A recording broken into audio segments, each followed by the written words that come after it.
चलिए बच्चों, अब कुछ क्वेश्चंस हमने और लिए हैं, ठीक है। ये कुछ क्वेश्चंस और हैं। अब इसमें ध्यान रखिएगा कि ये सारे क्वेश्चंस आपको मैंने क्या लगाए हैं, इंपॉर्टेंट हैं। तो इस बार इन सभी क्वेश्चंस को आप इंपॉर्टेंट मान के चलिए, और इस तरह के क्वेश्चंस आपको फिर से एक बार आपको इस ईयर देखने को मिल सकते हैं। पिछले वर्ष ये क्वेश्चन आपका एट इज जैसा था वैसे ही पूछ लिया गया था, तो इस चीज पर आप लोग फोकस कीजिएगा कि चारों के चारों क्वेश्चंस आपके क्या हैं, इंपॉर्टेंट है। ठीक है बच्चों, तो पहले क्वेश्चन अगर हम बात करें तो पहला क्वेश्चन क्या कहा गया है कि if the product of zeros of quadratic polynomial 3x square plus 5kx plus k is -2/3 then find the value of k। ठीक है, यानी हमें कोई क्वाड्रेटिक पॉलिनोमियल गिवन है, उसका प्रोडक्ट दे रखा है, हमको k की वैल्यू फाइंड करनी है। अगर इस तरह का क्वेश्चन आपके पास आता है तो आप निश्चिंत ये ध्यान रखिए कि आपने इतने इजी वे में तो पढ़ा ही होगा कि अब सब बच्चे इस क्वेश्चन को कर ले जाओ। अब यही बच्चा ऐसा हो सकता है जो बिल्कुल कभी जीवन में किताब नहीं उठाया होगा पूरे ईयर, और अगर सडनली इसको करने जाएगा वही शायद छोड़कर आए, अदरवाइज हमें नहीं लगता है कोई बच्चा इसको छोड़कर आएगा। ठीक है, इसलिए पढ़ाई को अपने सीरियस लीजिए और पढ़ाई करते रहिए। पढ़ाई में कोई भी आपको टाइम को वेस्ट करना ही नहीं है। अगर आपकी पढ़ाई चल रही है तो कंटिन्यूसली आपको कुछ ना कुछ थोड़ा ना थोड़ा आपको पढ़ते रहना है हर सब्जेक्ट से, तभी आप अच्छे नंबर ला सकते हो। तो पहले मैं ये लेता हूँ पॉलिनोमियल का किया गया है, since px is equal to given है क्या बच्चों, 3x square plus 5kx plus k। ठीक है, प्रोडक्ट ऑफ जीरोस दे रखा है, तो जीरोस प्रोडक्ट ऑफ जीरोस क्या होता है, अल्फा बीटा। क्या होता है बच्चों, अल्फा बीटा। तो product of zeros, product of zeros, ठीक है, ये क्या होता है फार्मूला, कॉफिशिएंट यानी constant term c upon 1 coefficient of x square, एक होता है। सब लोगों ने पढ़ा है भाई, ये क्वाड्रेटिक पॉलिनोमियल में भी है और क्वाड्रेटिक क्वेश्चन के लिए भी है। ठीक है, तो हम पॉलिनोमियल की बात करें, जीरो इसीलिए आ गया, वहां रूट आता है, तो ये हमें दे रखा है product of zeros. Product of zeros given है, कितना गिवन है, -2/√2/3, और c की वैल्यू कांस्टेंट वैल्यू क्या है यहाँ पर, k, तो k लिख दिया, अपॉन a की वैल्यू कितनी, 3 लिख दिया। बात समझ में आ रही है। अब चाहिए तो आप क्रॉस मल्टी कीजिए, यार देखो डिनोमिनेटर दोनों तरफ सेम है, डिनोमिनेटर दोनों तरफ सेम है तो सेम होता है, इक्वल साइन लगाए डिनोमिनेटर कट जाएंगे, ठीक है, कैंसिल आउट हो जाएंगे। तो k की वैल्यू कितनी आ गई, k is equal to -2, k is equal to -2, और यही आपका आंसर है। ऑप्शन कहीं अगर आ नहीं है, इसमें ऑप्शन नहीं दिया है, तो k इज इक्वल टू -2, यही आपका आंसर हो जाएगा। ठीक है बच्चों, इजी है। तो इस तरह के क्वेश्चंस कभी आए तो पैनिक मत होइए, आराम से 10 सेकंड के अंदर इसका आंसर आप दे सकते हो, ठीक है, और इजी वे में दे सकते हो। चलिए आगे बढ़ते हैं। कसमें वादे निभाएंगे हम। ठीक है, तो दूसरा क्वेश्चन क्या है, दूसरा क्वेश्चन है आपका, if zeros of the quadratic polynomial fx is equals to k square plus 4 whole bracket x square plus 7x plus 4k are the reciprocal of each other। अगर इस क्वाड्रेटिक पॉलिनोमियल के zeros जो है वो reciprocal है एक दूसरे के, तो बताइए k की वैल्यू क्या होगी। बहुत बढ़िया क्वेश्चन और इंपॉर्टेंट क्वेश्चंस 2 मार्क्स में आपको बेसिक में देखने को मिल सकते हैं। स्टैंडर्ड वाले बच्चे 1 मार्क्स संतुष्ट करना पड़ेगा। ठीक है, बहुत प्यारा सा क्वेश्चन है, इसको ध्यान में रखिएगा, और बहुत इंपॉर्टेंट, वेरी इंपॉर्टेंट कहते हैं इसको। ठीक है, वेरी इंपॉर्टेंट। तो ऐसा क्वेश्चन कभी आप कैसे करोगे, तो पहले मानोगे let first zeros of fx is alpha, then other zeros of fx क्या है, अदर जीरो जो क्या होगा वो इसका रेसिप्रोकल मतलब उल्टा, तो अल्फा है तो ये क्या होगा 1/अल्फा होगा। क्या होगा बच्चों, 1/अल्फा होगा। और जब ऐसा क्वेश्चन आए तो सिंपल आपको प्रोडक्ट ऑफ जीरोस निकाल के आंसर ले आना है। हमेशा एक ही फॉर्मूला अप्लाई कीजिएगा, प्रोडक्ट ऑफ जीरोस। ठीक है, तो since product of zero is equal to product of zeros is equal to c by a, constant term upon coefficient of x square. तो प्रोडक्ट ऑफ जीरोस क्या हो जाएगा, alpha into 1/अल्फा is equal to c, constant term क्या है 4k upon a की value कितनी है पूरी, k स्क्वायर प्लस 4। ठीक है, इसको सॉल्व कर सकते हो, ये इससे क्या हो गया कैंसिल आउट हो गया, ठीक है। तो कैंसिल आउट हो गया तो क्या मिलेगा, 1 is equal to 4k upon 4k के स्क्वायर प्लस 4।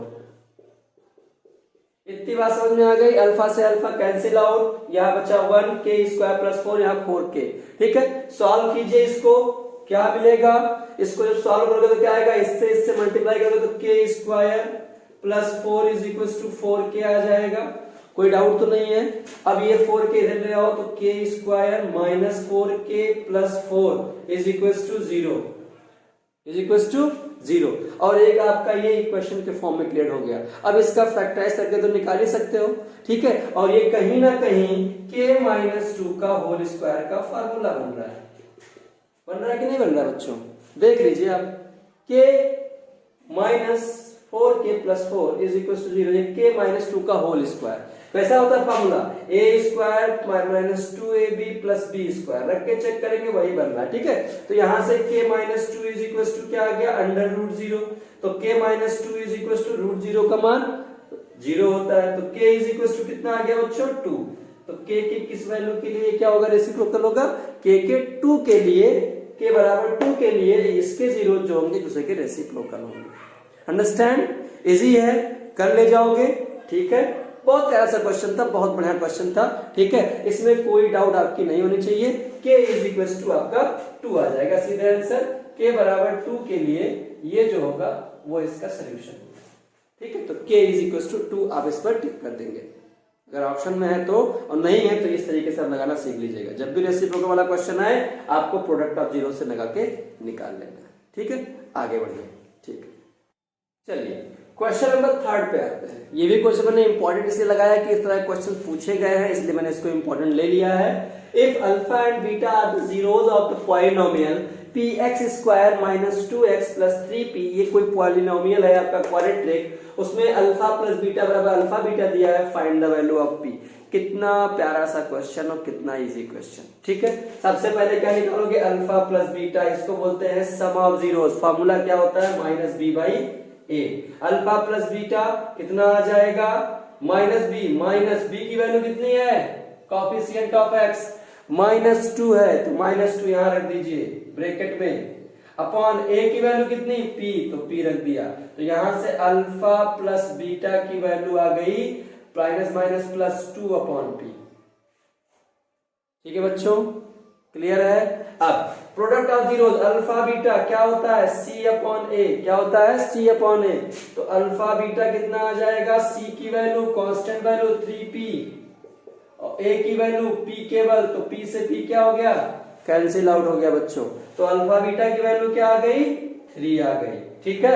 अब आ जाओ कंडीशन पे। कंडीशन क्या दिया था, alpha plus beta is equal to alpha beta, ठीक है। तो सिंस alpha plus beta is equal to alpha beta, तो वैल्यू पुट कर देते हैं। अल्फा प्लस बीटा कितना आया है, 2 अपॉन p, और ये कितना आया अल्फा बीटा, 3 आया है। तो भाई p को उधर ले जाओ, 3 को इधर ले आओ, तो p की वैल्यू कितनी आ गई, 2/3 इज इक्वल टू p, और यही आपका आंसर। p की वैल्यू क्या आ जाएगी बच्चों, 2/3, ठीक है। कहीं कोई डाउट नहीं होनी चाहिए, सब कुछ लगभग से सही है, ठीक है। तो इस तरह के क्वेश्चंस कभी आएंगे तो आप इजी वे में इसको भी कर लीजिएगा, और बहुत प्यारा सा क्वेश्चन था, अच्छा है, ठीक है। आगे बढ़े, चलिए आगे बढ़ते हैं। लास्ट क्वेश्चन क्या है इसमें, इसको मैंने इंपॉर्टेंट लगाया, zeros of the quadratic polynomial this 10। इसके जो जीरोस होंगे, इस क्वाड्रेटिक पॉलिनोमियल के जीरोस कैसे होंगे। अब वैल्यू नहीं पूछा है कि इसके जीरोस आएंगे क्या, इसके जीरोस के साइन पूछे कि जो जीरोस आएंगे वो साइन कैसे होंगे। दोनों जीरोस इक्वल, बहुत पॉजिटिव होंगे, बहुत पॉजिटिव होंगे, कि दोनों जीरोस बहुत निगेटिव, या एक पॉजिटिव एक नेगेटिव, या दोनों इक्वल होंगे। तो इस तरह का जब क्वेश्चन आपको दिखे तो आप क्या करोगे, आप इसको बहुत ध्यान में रखिएगा। इस तरह के क्वेश्चंस के लिए जब भी कभी आपका माइनस माइनस आए वैल्यू, तो आपको सीधे एक पॉजिटिव और एक निगेटिव पे आपको लगा देना है, कि आपको बोथ निगेटिव पे लगा देना है, कि बोथ पॉजिटिव पे लगाना है, कि बोथ इक्वल पे लगाना है। तो अगर इस तरह का प्रॉब्लम को क्वेश्चन दिखे तो इसका मैं आपको अभी ट्रिक दे रहा हूँ, और इस ट्रिक के माध्यम से आप इस तरह के क्वेश्चंस को बिना फैक्टराइज किए हुए आप इसको सॉल्व कर सकते हैं। ठीक है, सबसे पहले इसका जो आंसर आएगा बता दूं मैं आपको, इसका आंसर जो आएगा वो बोथ निगेटिव आएगा। क्या आएगा बच्चों? Both negative. क्यों आएगा? अब रीजन सुनिए। ठीक है, यहां मैं लिख दे रहा हूं, ट्रिक याद करिएगा, ट्रिक याद कर लीजिएगा। ट्रिक क्या है? ये रूल है। ठीक है, ये रूल है, ट्रिक नहीं है। यहां मैं लिख रहा हूं इक्वेशन साइन। क्या लिखूंगा? Equation sign. यहां मैं लिखूंगा सॉल्यूशन या जीरोज, सॉल्यूशन साइन। ठीक है, मैं ऐसे लिख दे रहा हूं सॉल्यूशन साइन। जो सॉल्यूशन आएगा उसके जीरोज के जो साइन होंगे वो।